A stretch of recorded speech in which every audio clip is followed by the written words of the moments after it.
Okay, my most controversial question for this entire interview.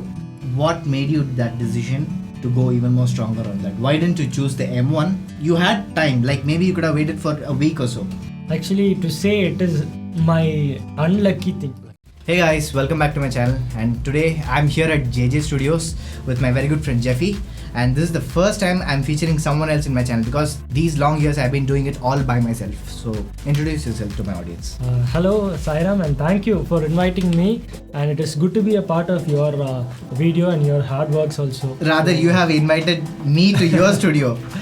Thank you. So still I am searching for the moments and every situations which we were doing back in our childhood days. Yeah, so it is not able to forget at all, and like it is more than 10 years, right? Yeah, more than like 15 years we are traveling together still, and yet I hope that we are going to travel together. We even worked for a last video for our cameraman, right? Yeah. Hi guys. So he's sitting behind us and he's taking care of the camera and all. Yeah, and do go and check out that video. It's a tour on the same JJ Studios back in 2020, right? Yeah. Before the lockdown. Yeah, go and check it out. Link in the description. Yeah, thank you. This is Jeffey here, and happy to be a part of this video also. I'm a content creator in YouTube as well as Facebook as well as Instagram. And I also create contents regarding some motivational videos, and I also do cover videos also, cover songs also. Okay. So as you can see, every setup is here. So I also do video production, I also do audio production. Legit setup. Yeah. You are more into audio and video production, right? Yes, now your main asset will be the computers which you're using, the instruments and everything, right? That is what this video is all about. Okay, I guess back in the lockdown, just right before the lockdown, we were making a video on the JJ Studios too, right? So when I came to your that was the first time I came to your studio, and you had a Hackintosh here. That was really interesting for me, and I really look forward to do one. You shared me one engineer's number, and I did that. Now my first question will be, what made you build the Hackintosh? Actually, I was not wholly into Hackintosh. I was a basic user of like Windows, because everyone starts with Windows and then goes into Mac and Linux and everything else. So I was also the same thing. I was using my Windows, and then I thought of starting recording and start to video edit and all for my own purpose. Okay. So I thought that only in Mac we have those Mac related apps, advanced features. Logic Pro X and Final Cut Pro. All this will be provided only by Mac people. So I thought that I could go for Mac, and I also thought that iMac will be a little bit high for me. Okay. So it will be according to the price range also, it will be high for me, for my affordability. Okay, so I thought that I could go with the Hackintosh, and I had my normal Windows CPU, and I changed totally to Hackintosh. And in which year did you do this? Most probably by maybe like 2016, 2017. Okay. That time I built this, I changed from Windows to Mac. I didn't build it, I changed from Windows to Mac. That was the first time I came into the field of Apple, I came into the field of Mac. So I was pretty much excited to use them, and also even my friends will ask what kind of system you use. I will tell that I use Mac, because they doesn't know about Hackintosh. So I just tell them I use Mac, and it will be like a pride of using Mac also. Yeah, definitely. So I started those things like editing, video editing, audio editing, and like that only my journey started. What are the softwares you use? Can you just tell them as in precise? Okay, so first I'll go to video. Okay. So video, I start my sequencing and editing in Premiere Pro. Okay. So maybe sometimes if I have a urge to use Final Cut Pro also, I'll use, because some projects only Final Cut Pro can be done. Handle much better. Color grading and the build quality, everything we can use Final Cut Pro. Okay. So I also use Final Cut Pro and also use so you use a mix of both. Both. Because it depends according the project which I am into. Okay, now what I have seen is that some people will be like complete Adobe houses, and some will be like complete I'm into Apple, I can't do that on Final Cut Pro, on Premiere Pro, sorry. So but it's good that you're having a balance of both. Okay, so now with regard to video, these two softwares, and also for graphic designing and all, I use After Effects. Okay. Again, sometimes I use Motion motion graphics. Okay. For like video intro or like intro reveal. And then for audio production, first I was using Neondo and Windows. Okay. So Neondo is a software and Adobe Audition I was using in Windows. Okay. And after I came into Mac, I started using this Pro Tools, Cubase, and this Logic Pro. Okay. But I am still sticking with Logic Pro because it is easy for me and also handy. Also, it is helpful in every ways, and it is also easy in every ways. Since 2016 until I met you in 2020, it's been almost 4 years, right? You have been using the Hackintosh. How has been the experience? The first time experience? Yeah, it was very nice. Actually, it was difficult for me to adapt from Windows to Mac. Okay, so you're experiencing some user problems, not any problems with the system. Even in the shortcut keys also, there is a change in everything. So I felt myself difficult starting, but now I'm not able to go back to Windows at all. So that is a very truthful thing I have to say, and I have to admit it. So this is with regard to your audio and video, because the reason why I asked any problems is because when I also tried building, setting up the Hackintosh on my system, even I too had a Windows. My sound card wasn't being detected. I had to buy an external sound card, and then iMessages, FaceTime were completely not working. Okay, like Hackintosh was good for Xcode. If you're building some projects, it'll be completely okay for you. But if you're more towards even video production, I think you got with the lucky specs. So that's why it was right out of the box. The Hackintosh was like the perfect fit for you. Yes. So the experience is like a hit or miss. It always depends on luck. Okay, I've seen that you are having a MacBook Pro. Yeah. Now my question will be, did you buy the MacBook Pro before the Hackintosh or after the Hackintosh? Yeah, it is after the Hackintosh because I wanted it to be a little bit portable so that I could carry it anywhere. Maybe to any cafe which I go, I could use it there. Or maybe any colleges, if I go to my classes also, I'll be able to use it there. So for the main issue of portability, I bought this MacBook Pro. Okay, you got it after the Hackintosh, right? Yeah, yes. Okay. That's what even I was thinking, because you already have a Mac. Then what was your reason for you to go to the MacBook Pro? But you told it's portability. Portability is your main thing, and since you are already with Mac, you also want a Mac which is also portable. So that's why you went for this one. Okay, what's the specifications of that? Yeah, actually, first thing, the Hackintosh, it's the specs of Hackintosh was like 12 GB RAM, i5 Intel processor, and internal I had 1 TB of internal storage. A normal hard disk, no SSDs. No SSDs. Okay. So I felt it a little bit less, and I also thought portability will be a great helpful for me, and I also bought this MacBook Pro, which is of 2017 model, which has 16 GB RAM, which is i7 processor, i7 Intel processor. That's a beast. Yeah, and it is having 500 GB of SSD. Okay, 512 GB of SSD. Yeah. Okay, that's cool. Okay, and I recently saw a video on RE Studios Instagram page, I guess. It was being released, a new PC build B-roll. Now you have a MacBook Pro, you have a Hackintosh. Almost, I think your job was getting done. But why? What made you to choose another build? I have to say it is specs. Okay. Yeah. You wanted to upgrade? Yes. Okay. So I thought of upgrading, and I felt this 12 GB RAM, this i5 Intel processor, and the storage, everything is quite a bit very low for me, because according to my project, according to my efficiency, and based on my every projects which I do, it is very slow for me to getting rendering also, maybe exporting purpose also. Everything it is slow for me. So I thought of upgrading it, and I went to a new Mac build, that is the Hackintosh build. Okay. Even your MacBook Pro wasn't even able to handle that. No, okay.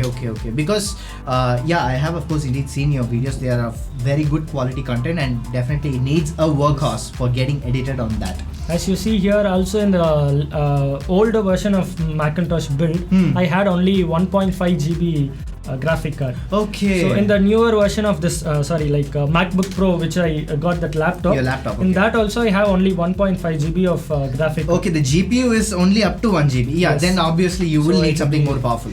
So I thought of upgrading it, and now I am having 8 GB of graphic card. Okay, so can you just shell out the specs for your new PC? Yeah, sure. It is i7 Intel processor. 10th generation. Yeah, 10th generation Intel processor, which is 10700K. Yeah, 10700. Yeah, I have seen that now. 700K, and it is very good for overclocking also, and also for editing purpose also. So that is a very good processor in the budget range which I had. Also, I have, as you said, 8 GB of graphic GPU. 8 GB NVIDIA or AMD? AMD, okay. Yeah, AMD I had, and 32 GB of RAM. 32 GB. And internal is 4 TB internal. 4 terabytes. Okay. Now, is it of complete SSD or is it a hybrid? Actually, I have a hybrid of 4 TB and 1 TB of SSD. Okay, which means 4 terabyte normal hard disk and 1 terabyte of SSD. 4 TB of HDD and 1 TB of SSD. Now, what's the reason behind it? Because SSD I use it for plugins. So because plugins we need a more faster movement. Performance. Okay. So for that I am having this fully for plugins and other editing things, softwares and everything. Also, I have this plugins installed for 4 TB. I am having fully installed for plugins. Okay. So I'll be having mostly like 1 TB free in that for my own storage. Because I also have external storage of 4 TB. So I can use that also for any purpose. Okay. So what are your this Hackintosh is running which version of macOS? It is running Catalina. Okay. Right now you are unable to go to Big Sur because it's still under development. Yeah, under development. It is. Many are using it as a beta version, and there are lots of bugs also. Yeah. So that's why I opted Catalina. Okay. So the same. You're using all the Adobe products and Apple products for your audio video. The same thing. So on a new machine right now. That's the only change. Okay. My most controversial question for this entire interview. I think this question will be the base of the title for this video. Okay. Now you must be familiar with Apple transitioning from Intel to Silicon. Yes. At that time, I saw your B-roll for building the new Hackintosh. What made you that decision to go even more stronger on that? Why didn't you choose the M1? You had time, like maybe you could have waited for a week or so. You could have got one. Maybe a MacBook Pro again, or maybe even a Mac Mini if you're quite conscious for a desktop setup.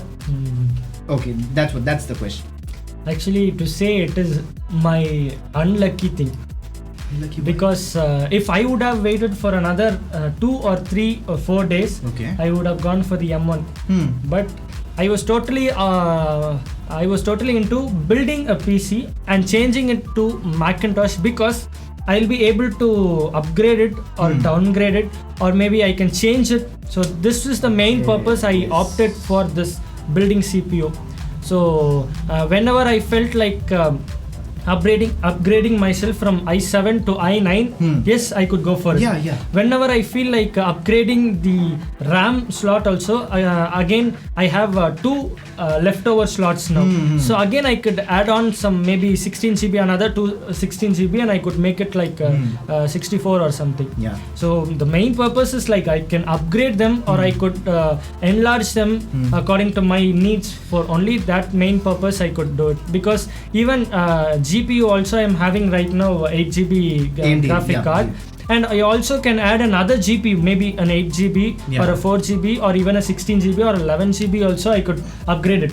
So only for that main upgradable purpose only, it will be handy for me. So if I go for the M1 chip and if I go for the Mac also, it will not be able to upgrade, or I will not be able to just extend them. Simply.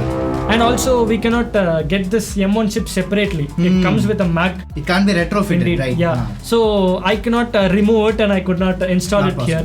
So only for that reason I went to this Macintosh. Yes, the first point which you told, upgradability, I think that's a very major factor. Even back in time, since Intel, the MacBooks can't be upgraded. The iMacs, even in the older version also, they'll be giving only RAM slots for upgradation. But now even if you see the 2018 version, 2019, 2020 version, there is no extendable slot at all. So overall, rather than having too much talks of upgradability, when it comes to Apple upgradability, just forget that word.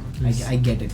and moreover shelling. Even when we compare the Apple, we have to go to a new product only, but we will not be able to upgrade entirely. We'll be shelling out too much money on a new product, and we won't be sure of how long will the product be supported by Apple. Mostly Apple, most of the Apple products only lasted for 1 month. Another update they have given. Like they just change their mindset, just changes like the MPD patients. So, okay, jokes apart, but upgradability is a major factor. Yes. And you save a lot of money. That's good. Yeah, but of course. Yes, Apple is quite conscious that ARM is going to be the future. They are not going to switch back to Intel, but they have also added on that Intel will be support for years to come, for a long period of time. So yeah, till then, until our job gets done, we can still stick with this, and it'll be even more cool, right? The only thing we need to be sure with Hackintosh is we just get the right parts. Yes, sometimes by buying some incompatible parts and we see that, oh my god, my sound card is not supporting, my network driver is not getting right.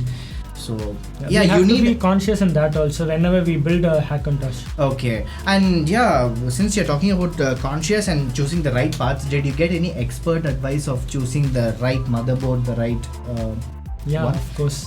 Okay. YouTube was my experience, advisor, everything. So okay. That's nice. So everything I learned from that, and I also have my personal technician also. He was the one who built it.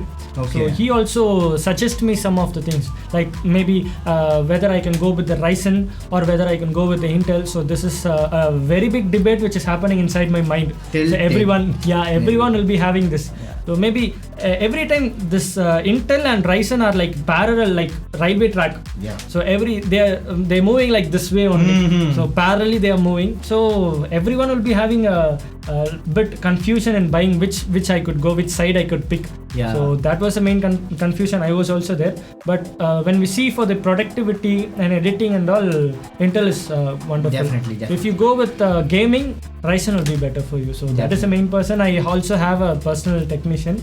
He only guided me everything. What motherboard should you buy for this kind of GPU, this kind of RAM, for everything he suggested me. Is it having a ASUS or a Gigabyte motherboard, the new Hackintosh? Yeah, I'm using ASUS Prime 470M+. Okay, ASUS Prime, because on the B-roll what I had seen was you use Crucial SSD and which RAM is it? RAM is Corsair. Corsair RAM, okay. So yeah, 216 GB. Okay, 216 GB sticks. Okay, yeah, I'll just leave all the things in the description. Yeah, sure. So that you can just check out, and if you are interested in building that, you can go for it. And with regard to M1, you told even upgradability. Now I can also add one point here. Yes. In terms of even the software support, despite it opens the Final Cut Pro and even the Logic Pro, the Apple apps, even on a very entry level device like the MacBook Air, it opens very fast. That's what people are claiming. But the support for plugins, because there are also third-party plugins which they still use, and the architecture is completely new. So Apple is again asking a 2-year time transition. So considering the time factor, also you have went for this Hackintosh, right? Yeah. So yeah, it's not. I wouldn't say it's a bad decision. It's definitely worth it, and I am also even sure that it would even outperform the current M1 Max right now, because maximum the 16 processors can never match with M1. Really, maybe. Intel's processor, you get for what you buy. Yeah. So that is the only thing. But what is, according to your budget, you have to arrange your products or arrange your build and arrange your needs also. Definitely. So only for that according to our budget and to our requirements. That's always with this specs. If I would have went to Mac, probably I would have been end up paying extra of like 1 lakh or 1.5 lakh. I have to be extra of paying more, but getting less than what you want. Actually, true. That's true. So now I can go for it. Even 8GB graphic card. If I go with Mac, it'll be very higher for me. Skyrocketing. Price would be just ludicrous. So, anyways, guys, this was a short interview which I wanted to have with you, because this M1 transition has been making a lot of buzz. But apart from that, building Hackintosh has also been happening over the time. So I was like, why don't we make a video on that? And from a fellow person who has been using it for a long while, I guess it's almost going to be 5 years, right? Yeah. Almost 5 years. The person behind the camera, behind all this hard work, RA Studios. Thank you guys. Thanks for being here. And this was a great opportunity for both of you and also me. Yeah. So hope you enjoyed it. See you guys on the next video. Bye. Bye.